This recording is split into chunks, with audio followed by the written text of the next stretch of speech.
Я приветствую вас, дорогие друзья, уважаемые гости и подписчики моего канала. Всем большое спасибо, что следите за новыми выпусками и нашими встречами с политологом Александром Лазаревым. Александр, приветствую вас. Здравствуйте, рад видеть и слышать. Традиционно подпишитесь на Лазарева, сделать это можно в YouTube, в других соцсетях, в Телеграме. Поставьте лайк, пожалуйста, этому видео, потому что очень важно, чтобы этот разговор увидел как можно больше людей. Тем более, что речь пойдет о главном, о смещении Зеленского. И кажется, как бы клоунски не выглядели протесты, как бы их не похабили заряженные от Банковой разные ломы, как бы не выходили местные власти и говорили, вот, каких-то детей взяли, их там, собственно, купили. Но по большому счету мы же должны признать, что единственной силой, которая во время войны может организовать подобные акции, которые длится уже один день, второй день, анонсировано тоже на сегодняшний вечер, это как раз-таки вот эти, как их принято называть, соросята. Но действительно ли Зеленский переступил ту черту, которой, уже как бы отскок может быть только в сторону больших проблем для воюющей страны? Что думаете? Я не могу с вами согласиться. Я хочу верить официальной версии ГУРМО Украины, которые говорят, что это все Кремль.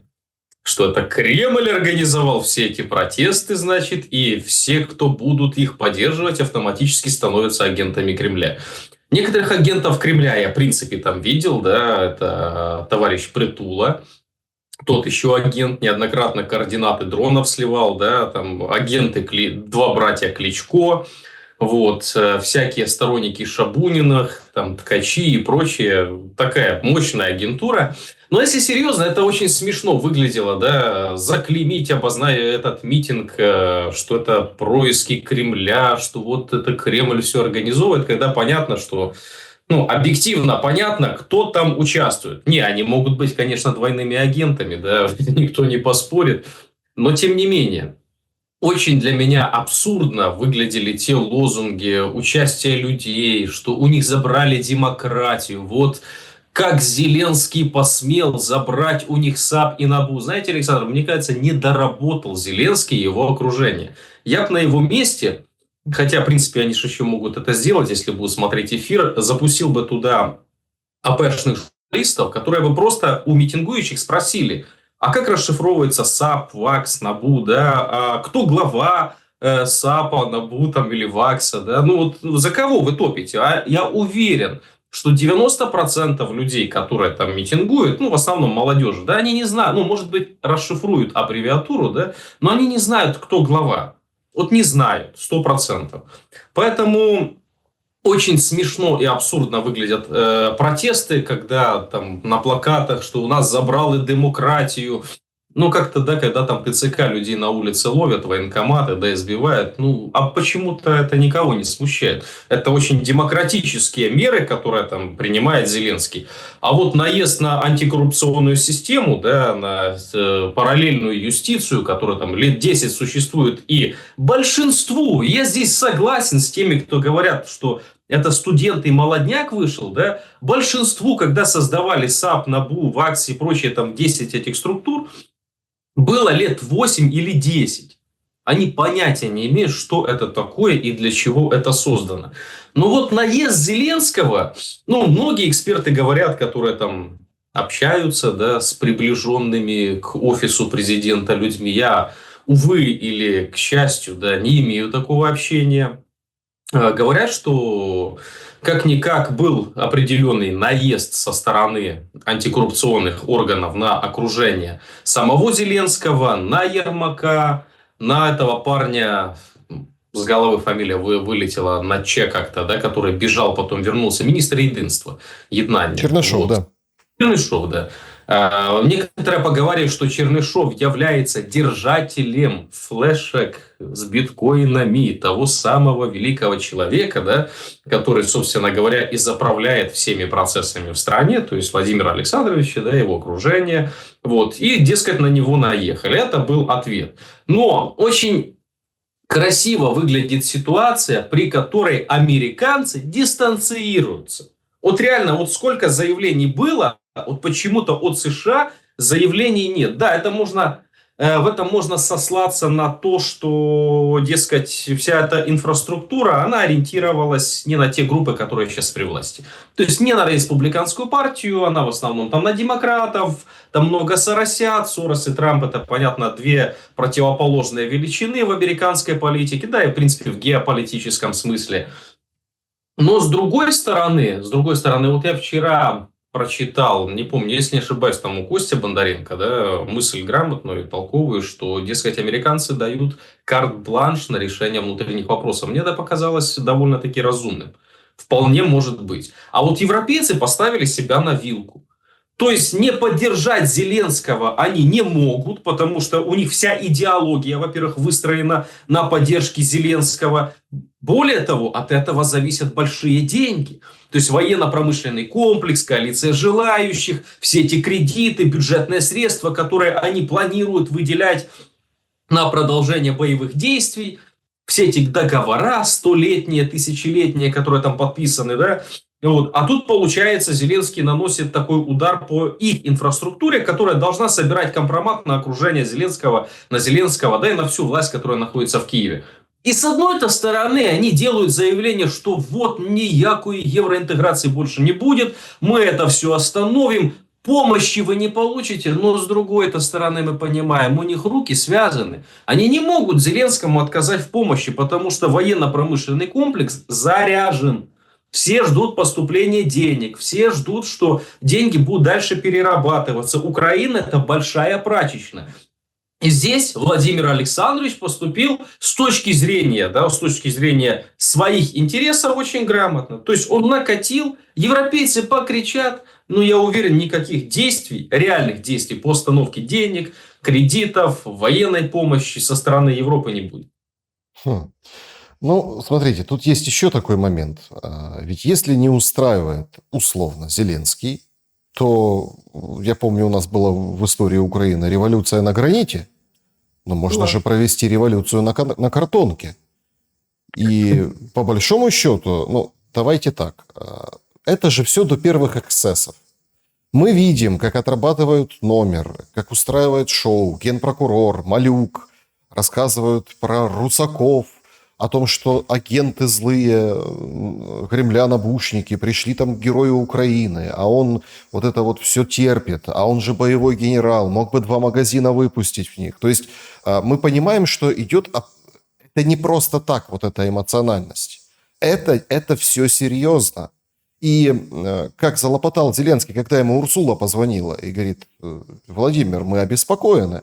И сразу как бы возник новый закон о том, что мы сейчас вот это вот заберем независимость, а потом ее отдадим этим антикоррупционным структурам. И сейчас вот это вот разгоняют и начинают. Но тут же, понимаете, в чем дело?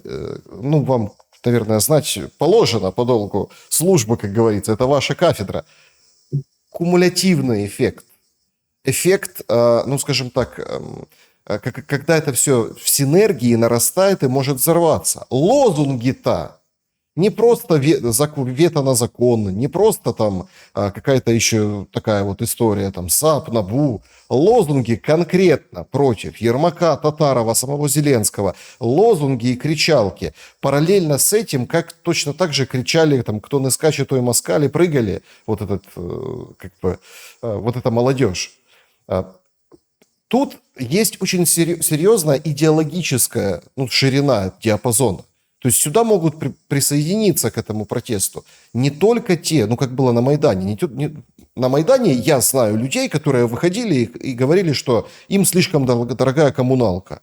И вообще там у кого-то Янукович бизнес отжал, и предприятия закрыли или там распилили. Вот я знаю таких людей. Абсолютно им было плевать на вот эти все там кружевные трусики и всякую остальную историю. Здесь есть перспектива у этих протестов, потому что ожидается, что 3-й день это все происходит. И вот вполне вероятно там один случай, одна спичка, одна искра, кого-то скрутит ТЦК, кого-то там побьют полицейские, где-то кто-то подскользнется на банане, на кожуре от банана. И, то То есть небесная сотня. Кто, где, при каких обстоятельствах. Это все выкладывают в материалах уголовных дел. Ну, всем плевать, это уже небесная сотня.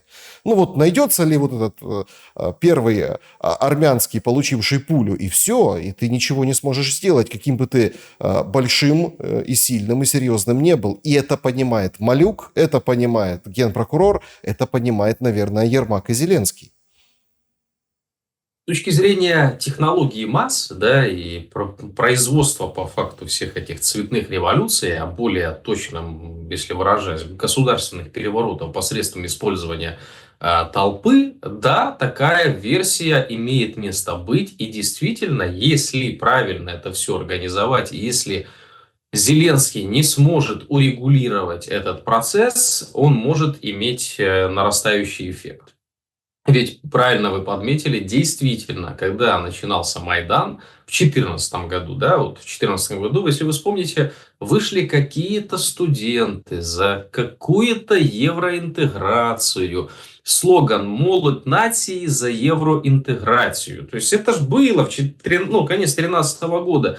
Казалось бы, при чем здесь власть, при чем здесь там Россия, при чем здесь вал, да, вот присоединение толп по всем городам, да, при том, что действительно выходят за что-то нейтрально непонятное.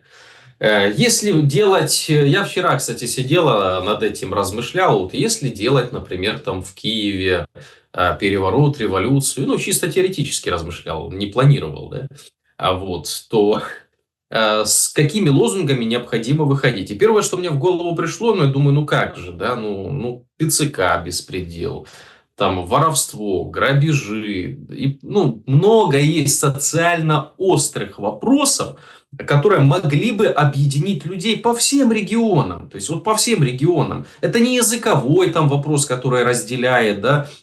Вот Юго-Восток бы поднялся за это, а Запад не поднялся бы. А вот вопрос там ограничения базовых прав человека поднимает всех людей. Но интересный есть момент. Люди боятся выходить против военной системы. Против военной системы боятся выйти, потому что тогда ты кто автоматически? Правильно, агент Кремля, коллаборант. То есть ты мешаешь чему? Мобилизации. А если ты мешаешь мобилизации, ты играешь на руку кому? Правильно, Российской Федерации. Здесь 2 плюс 2 4. Да, очень такая маленькая, короткая формула, которая будет действовать. И которую раскрутили бы. А тут получается ситуация, при которой ты вроде не за Россию. Причем здесь Россия? Да? Только там не шибко умные потом скакали, потому что они не москали. Да? Это, честно говоря, это уже уровень поколения, которое туда вышел, да, и как ему мозги смогли промыть. Но это другой вопрос. Но выходят не против, а за, во-первых, за, то есть выходят в поддержку органов антикоррупционной системы. Да, вроде ж неплохо, да, люди не хотят, чтобы была коррупция, вот существуют какие-то органы, которые борются, а тут Зеленский почему-то, Ермак, все окружение накатили на эти органы. Мы что, демократия, мы должны защищать. Правильно, но люди сами по себе никогда не выходят. И я уверяю всех зрителей, что любая организация масс требует денег, ресурсов, дальше административной организации, согласованности и прочее. Мы видим там и людей Порошенко, мы видим там Кличко, мы видим Соросят, мы видим покрышку с Европы. То есть понятно, что этих людей нельзя просто взять и разогнать. То есть, хотя много там потенциально годных штурмовиков, да, но туда ТЦК почему-то не едет. И потому что позвонили, я думаю, оттуда и сказали: ребята, не делайте глупости. А может быть, с другой стороны, если туда приехала бы ТЦК, то побили бы, например, детей.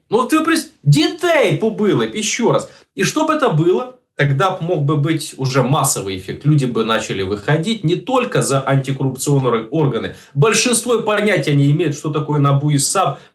Из взрослого населения выходили бы уже за то, что за беспредел власти, то есть против беспредела власти, против бесчинства ТЦК и за свободы. И это может иметь массовый эффект. Но мы сейчас посмотрим, как среагирует на это власть Зеленского, то есть какие меры они будут предпринимать. С другой стороны, для того, чтобы это все имело прям очень массовый эффект, нужны СМИ. СМИ контролирует Зеленский, да? Вот вспомните, если бы во время Майдана Виктор Федорович закрыл все оппозиционные каналы, то погудели бы на Майдане и забыли бы об этом. Но, с другой стороны, сейчас прошло так-то уже 11 лет, и большинство людей потребляют информацию с интернета. Конечно, интернет можно пытаться блокировать. В некоторых странах вообще глушат во время протестов. Ну, не работает выход, да, в сеть. И все, ты не можешь никакой информации получить. Но все-таки существует сложность. Поэтому будем наблюдать. Если есть цель, условно говоря, качнуть Зеленского, качнуть со стороны там, европейцев, британцев, возможно, там и американцы каким-то образом, какая-то группа присоединится, это все будет видно по ходу дела, то у них есть механизм, они могут это продолжить. Но все будет зависеть от действий именно офиса президента и силовиков. Если они сделают ошибки, тогда, да, действительно может быть. Если разложить, вы упоминали Костя Бондаренко, вчера был у нас эфир с ним, он тоже раскладывал эту историю, он сделал предположение, допущение определенное, что да, действительно, Зеленскому американцы согласовали карт-бланш. Хотя тоже, понимаете, тут тоже такой момент. Вот американцы не реагируют. Грэм выходит, начинает бочку катить в защиту, да, этих антикоррупционных органов. Даже вот эта икона сегодняшней, не знаю, власти украинской, это дочка Келлога. Ну, дочь Келлога. И та выступила в поддержку антикоррупционеров. То есть мы видим, что там дозирована эта реакция. Непонятно, что не вышел Рубио, не вышел Трамп, не вышел там никто там. Ну, там Венс немножко как бы комментирует, но не эту историю. Они все комментируют вместе с Джонсоном, Венса, что все, типа мы ни копейки не дадим, давайте, хватит заканчивать. Ну, традиционная риторика.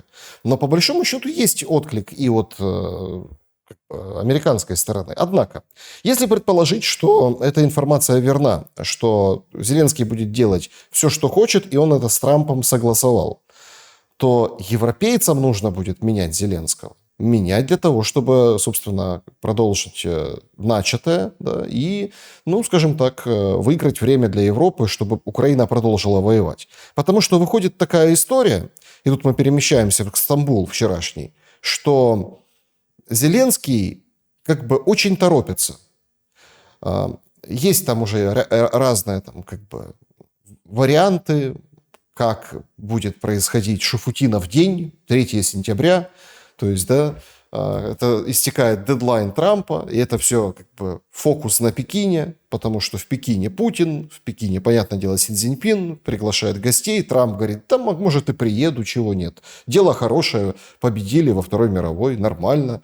То есть очень хорошая почва для того, чтобы провести вот эту преснопамятную Ялту-2. Кость Бондаренко говорит, что отправится Зеленский туда. Ну, мол, да, для того, чтобы официально оформить итоги войны. Но вчера в Стамбуле мы слышим, что украинская сторона, первое, предлагает прекращение огня прямо сейчас, а второе, до конца августа. Как раз-таки до конца августа, чтобы Путин и Зеленский встретились. Исходя из этого, надо что-то предпринимать. Надо то есть, если мы правда думаем, что Зеленский укрепился, там, сбил эти дела по своему окружению, что Зеленский очень торопится, то ему надо заканчивать войну. И тут получается, выгодополучатели войны, или там бенефициары, да, вот эти, которые там стоят за куклами, за марионетками, им как раз-таки марионетку бы и сменить в этом августе. Что думаете?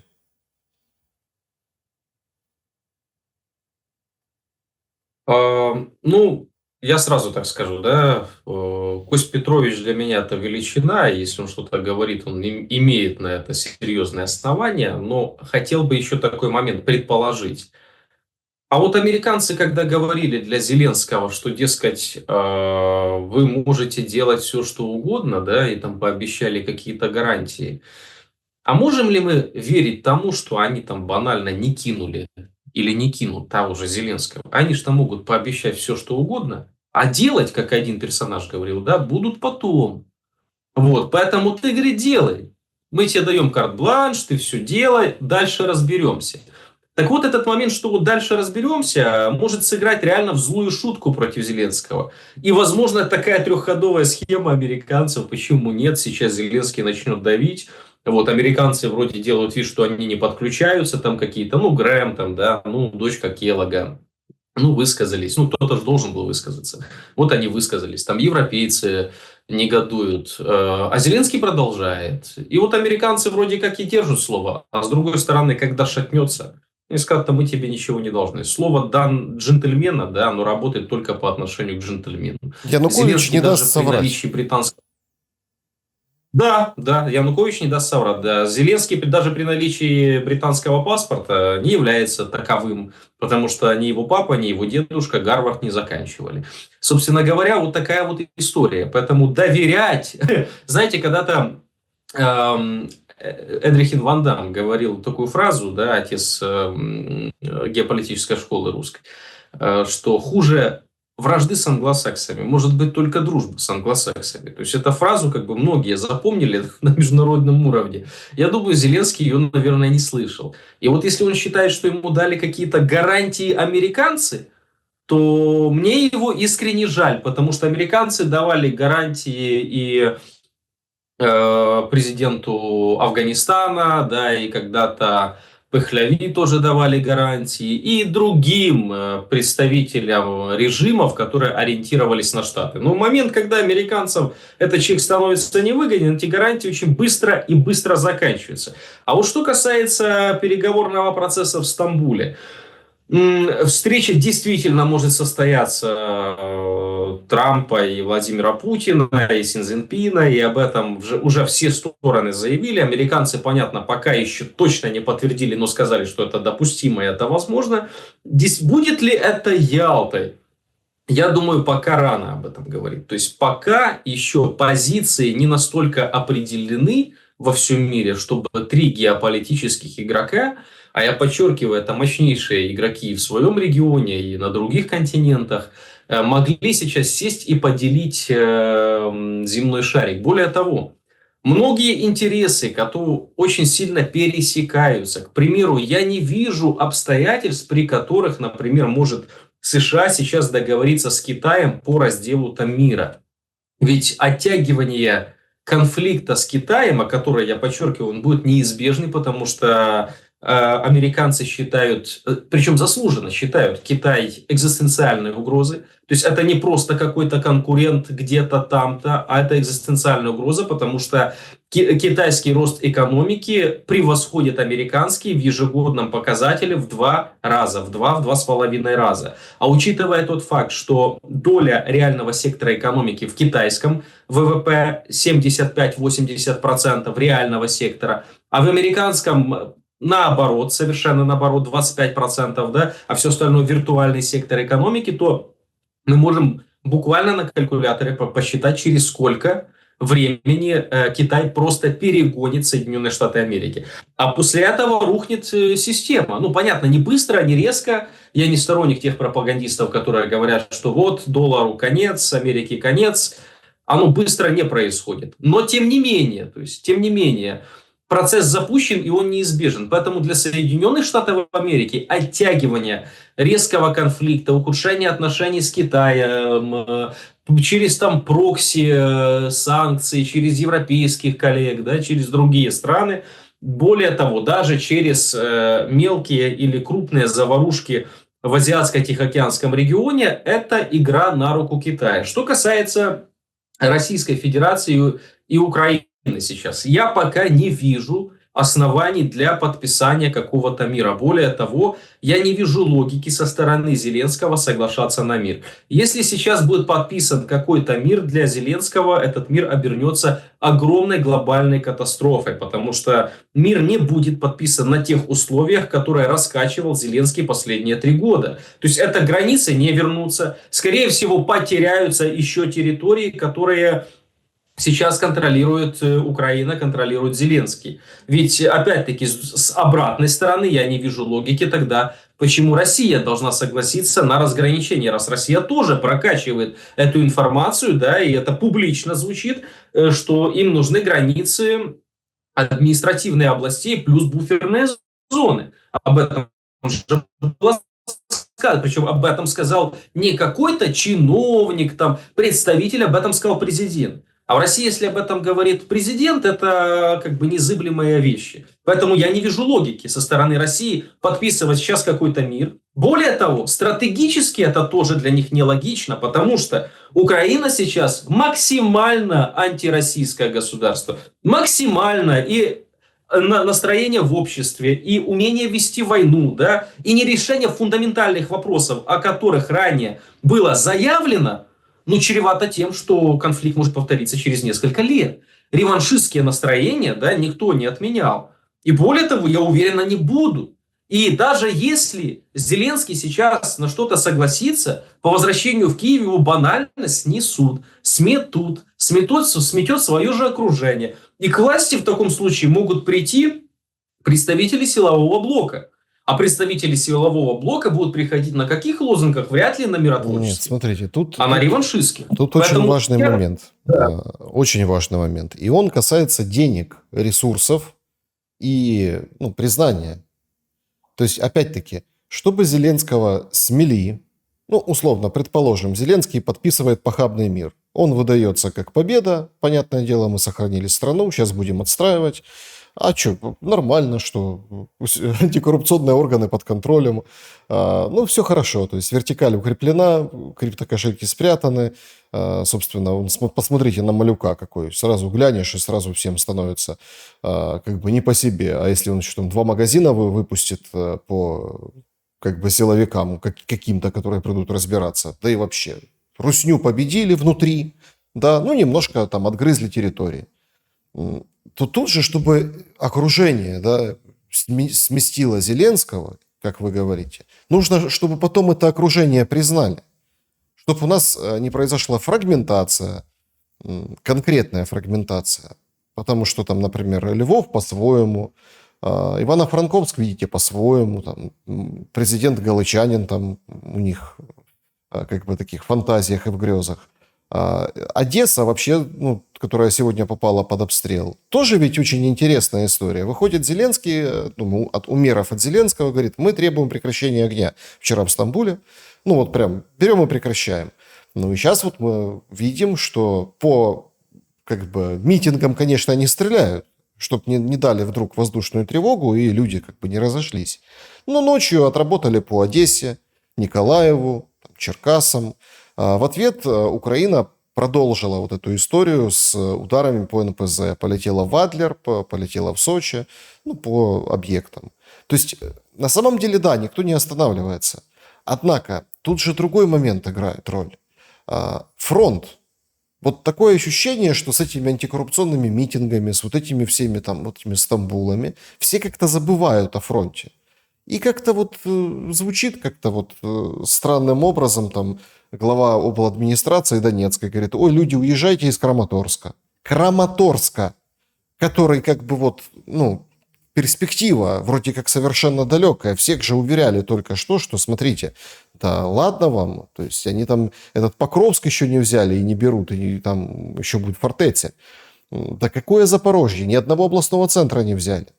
Выходит военный спикер, говорит, а на Сумском направлении там 50 тысяч, 50-60, то есть они там чего-то как бы копятся не просто так, видимо, да, то есть пойдут дальше. То есть, понимаете, в чем дело? И кажется, что на фоне вот этих политических вещей фронт становится, как бы дополнительной фоновой историей, хотя должно быть наоборот. И Сырский, который просит ракеты у американцев, Вашингтон-Пост, отжимается по 100 раз. Это, наверное, у Зеленского. Да. Зеленский подтягивается 15-20. Сырский тоже вот отжимание, как бы у него любимые подходы. Да.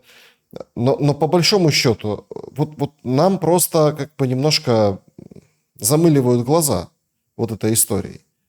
А на фронте это тяжело, легче не становится. И нужно вовремя спрыгивать. И Зеленский, вот есть косвенные признаки, которые там показывают, что он как бы и не против по-быстрому спрыгнуть.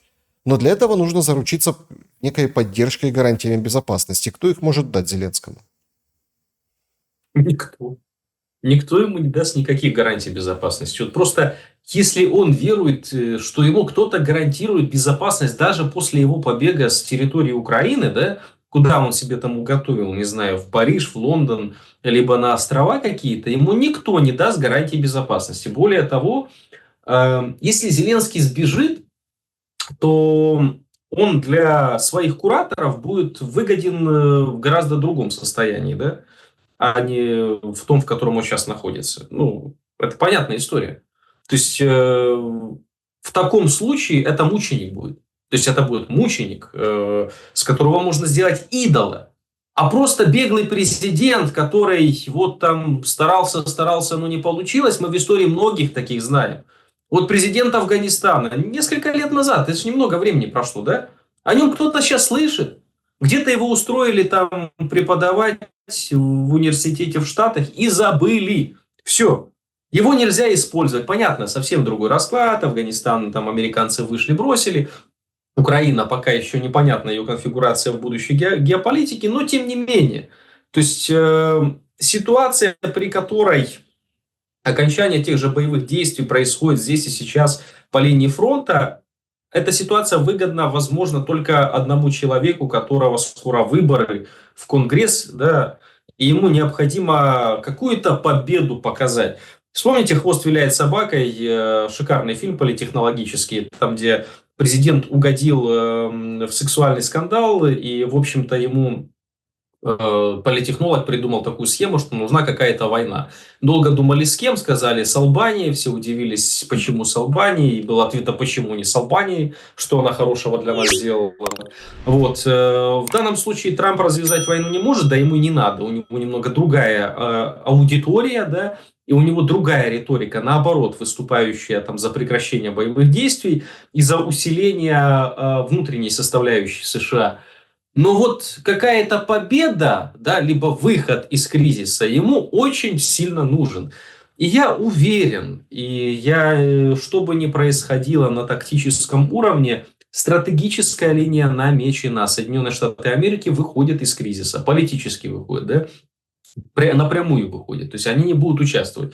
И вот эта встреча, которая может быть проведена в начале сентября, вот все эти чаяния насчет усиления там мирного процесса, переговоров. Ведь вы видите, Зеленский ж очень долго не отказывался, он молчал, игнорировал Стамбул, предложение Анкары, предложение Москвы, то есть не было никакого ответа. И тут на тебе сразу же он согласился, проинструктировал Умирова, Ермака, отправил их, и они там встречались. А зачем Ермак туда ехал? Ну как, контролировать Умерова. Какая-то странная история. Их принимает Эрдоган, хотя это вообще не по чину, не по рангу. Ну, в общем, странная какая-то встреча. Не, ну все же понимают прекрасно, кто заправляет вообще внутренней политикой и внешней Украины, что Зеленский это некая ширма, а мозговой центр это Андрей Борисович, и решения во многом зависят от него. Плюс все знают на международном уровне, что договорившись с Ермаком, это фактически значит, что ты договорился с Зеленским. То есть это две составляющие одного целого. Вот. Об этом и Economist писали. Вот, поэтому... Ой, они там фильмы старые смотрят, в спортзал часто ходят. Это Financial Times публикует. Да. Вот. Поэтому понятно, что с точки зрения протокола это неправильно. То есть, где Эрдоган, а где Ермак. Причем Ермак это вообще непонятно управляющий администрацией. История... протокол уже давно отошел на второй план. Мы видим, с точки зрения протокола, костюм необходимо одевать на официальные встречи, заседания. Кстати, нужно отдать должное Андрею Борисовичу, он начал это делать. Вот. Но что касается вообще этого приезда, Умеров, неоднократно мы слышим, даже публично это вытекало в публичную плоскость еще месяца полтора назад, как Зеленский недоволен Умеровым. И мне мои знакомые, которые там прям в курсе всех событий, говорили, что после второго раунда Зеленский, или даже во время второго раунда, Зеленский трубку не поднимал от Умерова. То есть, и потом Умеров звонил Ермаку, Ермак ему говорил, что делать, консультировал. Вот. Поэтому я думаю, что Ермака туда отправили как человека, который должен держать в определенной траектории Умерова. Чтобы, не дай бог, этот человек не допустил какое-то фривольство, да, и там чего-то там не наговорил, либо не согласился, либо позицию не выдержал администрации Зеленского, а взял более проамериканскую позицию.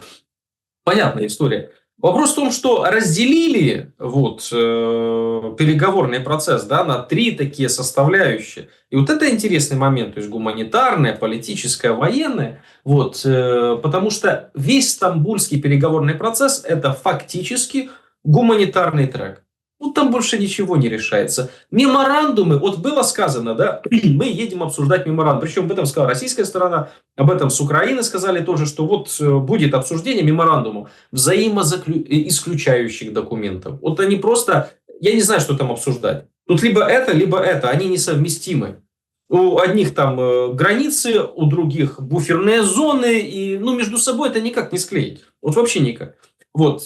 30 минут длилась встреча. 30 минут, понятно, потом были личные встречи, но тем не менее, для обсуждения таких спорных вопросов и моментов, 30 минут недостаточно, и 3 часов недостаточно.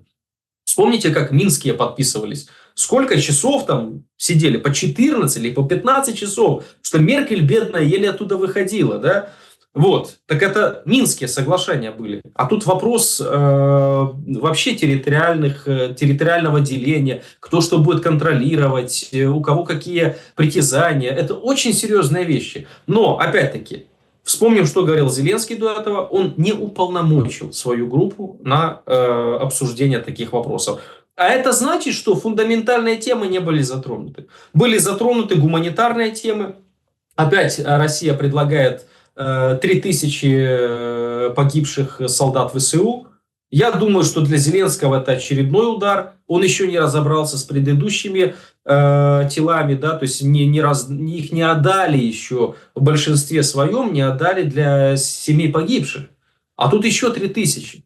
То есть с точки зрения, даже тут, не могу, это человеческая жизнь, да, она медийно не меряется. Но мы должны понимать, что такое политика, да, и что там есть составляющая пиара, как к тебе относятся, как ты выглядишь. С этой точки зрения это очередной удар по его имиджу и репутации.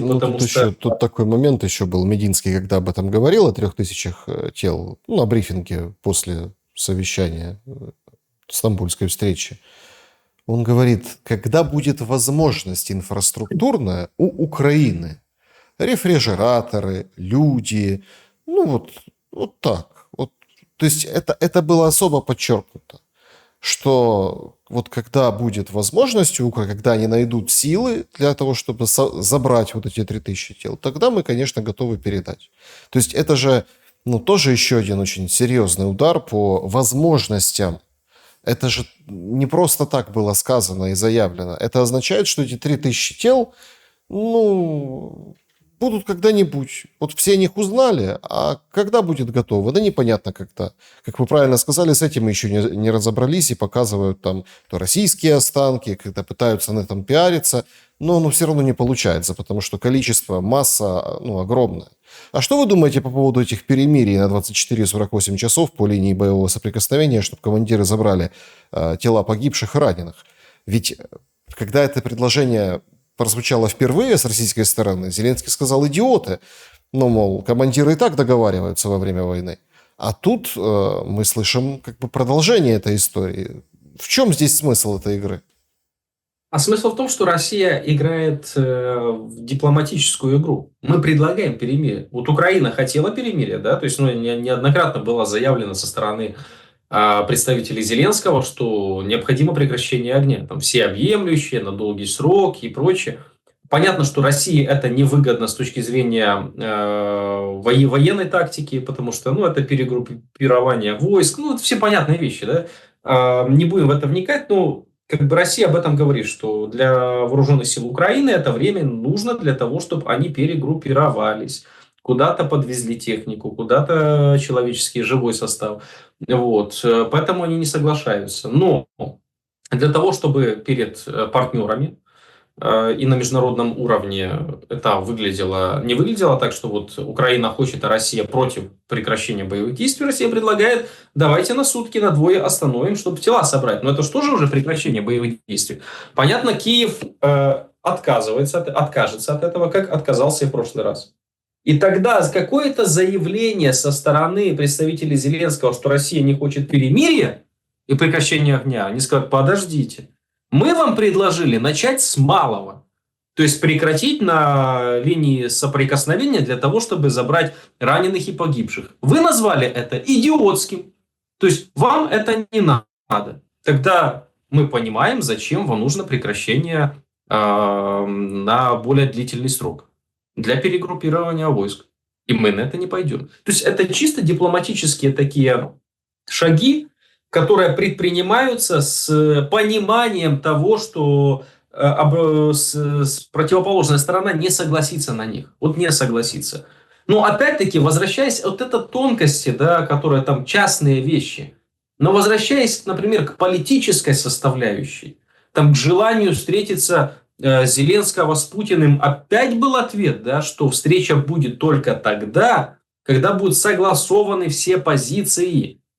А позиции эти не будут согласованы. Поэтому встречи не будет. А Зеленский заявляет о том, что ему, если не будет встречи, никакие позиции не будут даже обсуждаться. Хотя прекрасно понимает. Понятно, что он там не учился в дипломатических школах, вот, и Кулеба там, да, с Климкиным не являются вершинами дипломатической мысли. Но, тем не менее, я думаю, что он протокол знает, что президенты не встречаются до того, пока не решены вопросы. Вот. Никто с ним на встрече обсуждать эти вопросы не будет. Тем более, там Путин не приедет и не будет вступать в дискуссию с Зеленским насчет того, ага, ну, значит, что там, что по Чернигову, там, да, либо что по Харькову. А давайте так, а давайте так. Ну, смешно это выглядит, правда? Это же не детский сад. Это международная политика. Есть определенные правила, и их необходимо соблюдать. Поэтому заведомо выставляются такие позиции, на которые противоположная сторона просто не может себе позволить пойти. Потому что это подорвет их имидж, это подорвет их интересы, и это заложит минус замедленного действия для будущего. Причем для ближайшего будущего. Для ближайшего. Если мы рассмотрим,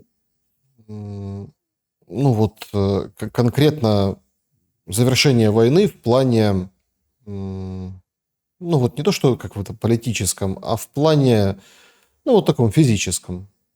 Ну, то есть, условно, возьмут и там перестанут стрелять, да, например.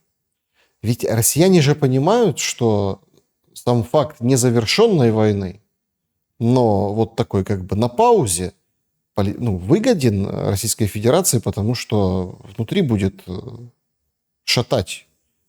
Ну, то есть это однозначно. Опять-таки, если прекращение огня, то зачем тогда бусификация? Ну, например. Митинги по поводу НАБУ и САП, ну, надо просто дать возможность европейцам и западным партнерам разобраться с элитами Зеленского, которые серьезно наследили. И, ну, давайте, понятное дело, там можно по-разному относиться. Вы это все комментировали выше, но давайте так разбираться.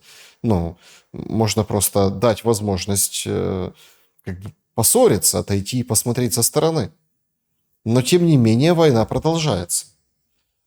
Складывается впечатление, что сами боевые действия, если есть одна из целей, конечно, смены вектора, характера Украины всей, да, той, которая осталась после этой войны, они как-то не очень выгодны. Почему Россия не идет на прекращение огня, ну, такое более-менее длительное? Я вот, например, предполагал, что вполне себе итогом там, очередного раунда Стамбула может стать, например, не 30-дневное перемирие, как об этом просят, но какие-то короче сроки. Не 24-48 на отдельных участках, как предлагает Россия. Ну, например, там, ну, неделька. Как раз так и бурная политическая неделька. Ну, например, да, там неделька-полторы. Вот почему именно так продолжают играть россияне? Ну, мы понимаем, что война, да, это все равно продолжение политики. То есть это не какое-то отдельное явление. Если не могут договориться, начинают воевать. В Российской Федерации до начала боевых действий, да, существовало две позиции. Была одна позиция, что можно решить все политическим путем, вот, и необходимо заниматься именно политикой и посредством политики решать этот вопрос Украины. И другая позиция, которая гласила о том, что политически уже ничего не решишь, необходимо переходить к боевым действиям и к решению вопроса именно на поле боя. Ну, как мы видим, по логике, да, преобладала вторая позиция. Вот. И сейчас сдавать заднюю, при которой не будут достигнуты объявленные цели и позиции, которые были неоднократно сказаны именно президентом, потому что, опять-таки, да, одно дело, что могут говорить чиновники, другое дело, что говорит в России президент. Ведь он уже как бы является там последней инстанцией. То есть, если он сказал, значит, тогда все взяли под козырек и так действуют. И если эти цели не будут объявлены, очень большой-большой вопрос возникнет. Говорю, объявлены, достигнуты, да? Большой вопрос возникнет, а зачем тогда все это надо было? И этот вопрос звучит, я так понимаю, не то, что звучит. Этот вопрос, он прям витает, и его все понимают и все знают, да, вот в Российской Федерации. И сейчас ради каких-то сиюминутных, причем опять-таки непонятных, да, это ж можно только прогнозировать, что вот если боевые действия остановятся, тогда начнутся какие-то внутренние качели. Да, это правда. Может даже гражданская война начаться внутри Украины. К сожалению, это может быть. Но это не стопроцентная вероятность. И если сейчас, например, Владимиру Путину согласиться, для него это будет авантюра. Его могут не понять, да, то есть его могут не понять. А человек с стратегическим подходом, как бы он, ну, это тот уровень политиков, как там Си Цзиньпин, да, то есть которые мыслят не на месяц, не на два вперед. Я уверен, что он прекрасно понимает, если сейчас остановиться, не достичь именно фундаментальных вопросов, да, а они достигаются, напомню, не с Украиной, а в первую очередь с курирующими структурами, то есть Лондона, Вашингтона, то есть это смена вектора государства, это нейтральный статус, там, внеблоковый, да, прочее, смена парадигмы, смена концепта антироссии, которая сейчас набрала не то что оборотов, а дошла до своего апогея. Если на этом моменте остановиться, даже с территориальными приобретениями, все же прекрасно понимают, что это может быть через 5-10 лет. И вот этот момент, я думаю, не дает той группе, которая лоббирует именно политическое решение, да, этого вопроса, не дает ей шанс. Очень интересный момент. Это слабо связано, но интересно. Значит, выходит Тулси Габбард и говорит, что... Ну, это глава национальной разведки говорит, что, в общем, Обама руководил многолетним переворотом и предательским заговором против Трампа. Сам Трамп публикует искусственный интеллект, картинку, как он там приходит Обаму и арестовывают, ну, как бы намекая, да, о том, что, в общем, тучи над Обамой как бы немножко сошлись. Примечательно, что как бы цепляются вообще вот эти столпы демократов. Конкретно говорит, что в электронных письмах высокого уровня защиты содержались подробные доказательства психоэмоциональных проблем Хиллари Клинтон, неконтролируемых приступов гнева, агрессии, чрезмерной жизнерадостности, и что тогдашний госсекретарь Клинтон ежедневно принимала сильнодействующие транквилизаторы. Ну, то есть Обама, Хиллари Клинтон. То есть получается очень интересная штука, а российского следа нет. Ну, то есть то, что качали, например, там... Ну, то есть, смотрите, ну так, если так сделать коду какую-то нашего сегодняшнего разговора, получается, что российского следа нет в американской, да, политике, когда Трамп приходил к власти, а российский след в НАБУ появился, понимаете? То есть вот это вот так. Вот, диво дивное, чудо чудное, понимаете, происходит. Ну, вот такая странная история. Но на самом деле, если посмотреть на глобальные вопросы, ясное дело, что там серьезным камнем, который может споткнуться и спотыкается периодически Трамп, это дело Эпштейна внутри Америки. В общем, ну, смотрите, не перебьешь ты, например, там, бомбежкой России или там, не знаю, там, вступлением Америки в войну там, на стороне Украины или какие-то другие вещи. Ты не перебьешь вот этот внутренний трек. Поэтому, судя по всему, Трамп будет пытаться, ну, если не сажать, ну, как бы устроить проблемы Обаме. Но тут же возникает другой момент. Вот он принципиально важен сейчас для Украины. Так, а на кого там ориентироваться? Получается, не с кем договариваться, конкретно Зеленскому и конкретно Путину. Почему? Потому что вы только что сказали о стратегическом видении там, и так далее. Все прекрасно понимают, что сейчас Трамп, допустим, как бы всунет нос в внутренние разборки и погорит. Ну, вот погорит. Потому что там сразу начнут кланы Обамы, Клинтон там противодействовать ему. В общем, начнется весело, в общем, все будет. И смысл договариваться с Трампом именно сейчас. Причем, если Зеленский, понятно, он зависим, он будет это делать, да, так а Си Цзиньпину и Путину это зачем? Как вы думаете, внутренняя политика повлияет на вот эти все расклады глобального, если не переделали, там, договорняка, каких-то выхода на какие-то решения? Очень интересный момент, особенно мне жалко Хиллари, да, и я допускаю, что бедная женщина после того, что она пережила, что сделал ее муж, да, с этой студенткой, и больно это было, как жене, да, такой удар по имиджу, по семейному счастью, если можно так сказать. И серьезно, дорогие друзья, неоднократно мы слышали, как ведет себя американская элита, в чем они замешаны, сколько было скандалов, всякие употребления, злоупотребления. Но что касается дела Эпштейна, да, я вообще, честно, не понимаю, почему спят американские политтехнологи, да, которые там работают с Дональдом Трампом, ведь там серьезные ребята, они могли бы так развернуть эту ситуацию, они бы могли опубликовать эти списки сами, вот, и там обнаружить такие фамилии, да, Дональда Трампа, разумеется, там не найти, да, а найти фамилии такие, что будет всем очень плохо, больно и стыдно. В особенности там полдемократической партии, да, и прочих людей. Вот. Либо довести это до абсурда. Есть действительно, то есть две технологии, можно сработать на опережение, а можно просто довести до абсурда.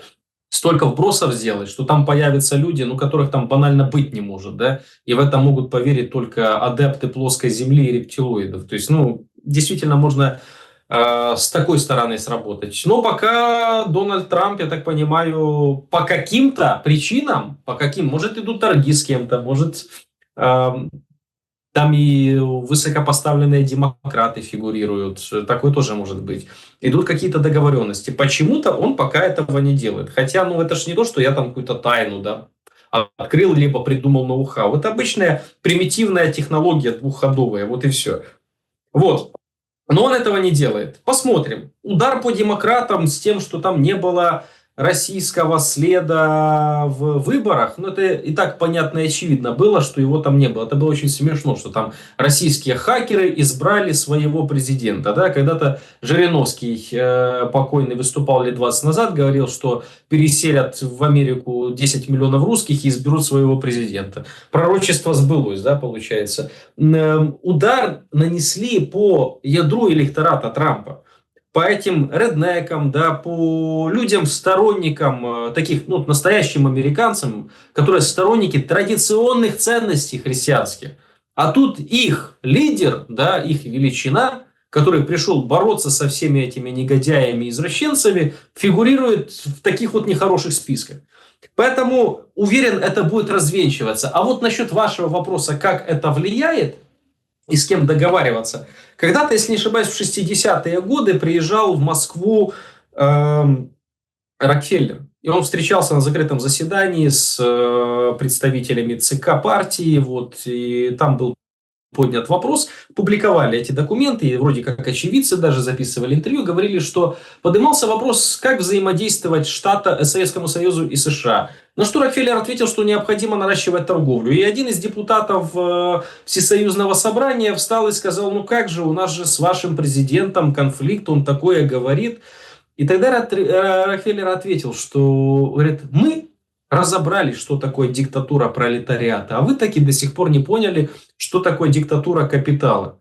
Так вот, диктатура капитала – это бизнес-группа и бизнес-интересы, и они, вот с ними необходимо договариваться, они являются определяющей линией менеджеров, которых они назначают, да, посредством выборов. понятно, назначают, я имею в виду, делегируют.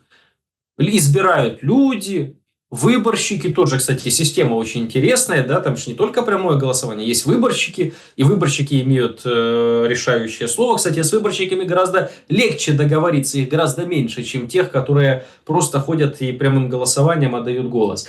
Поэтому есть бизнес-интересы, и эти бизнес-интересы заключаются в том, чтобы Америка не потеряла свои позиции, потому что капитал транснациональный, да, космоэкономический, можно даже так выразиться, он имеет только материнские компании в Штатах, а использует государство США как механизм достижения и продвижения своих экономических целей на международном уровне. И когда сейчас в геополитическом смысле, а это, ну, как бы экономика, да, в первую очередь, Китай, например, поджимает Америку, то эти капиталисты, серьезные ребята, говорят Трампу, что ты, парень, разберись со своими проблемами. Мы тебя назначали не для того, чтобы ты там пленки Эпштейна здесь раскручивал, а для того, чтобы ты решал в том числе и наши вопросы за счет государства. Вот и все. Логично, логично. Я точку, чтобы поставить в сегодняшнем разговоре, хотел бы услышать от вас прогноз. Ночью ударили ночью ударили по привозу, легендарному привозу в Одессе. В общем, что-то там горело, конечно, игрушки, товары, наверное. Ну, в общем, мощный прилет был. Днем ударили по Харькову. Сообщают о том, что прилетели кабы. Ну, там ужас, жилой дом попал под обстрел, все это как бы сразу начинают форсить и так далее. Как вам кажется, вот эта эскалация воздушной войны, усиливающиеся обстрелы, мы это будем видеть, ну, собственно, весь август? Весь год. Весь год и даже больше, потому что это закончится только тогда, когда будет закончена война.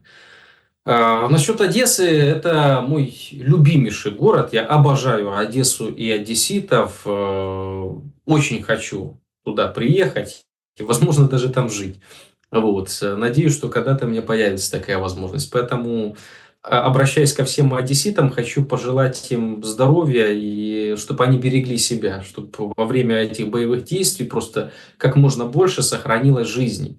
Опять-таки, понятно, что во время воздушных атак и ПВО срабатывает, и дроны могут сбиваться с курса рэбом, но это не в оправдание чего-то либо кого-то. Просто всегда на логику нужно брать, сколько стоит ракета и какой смысл ее запускать по жилому фонду.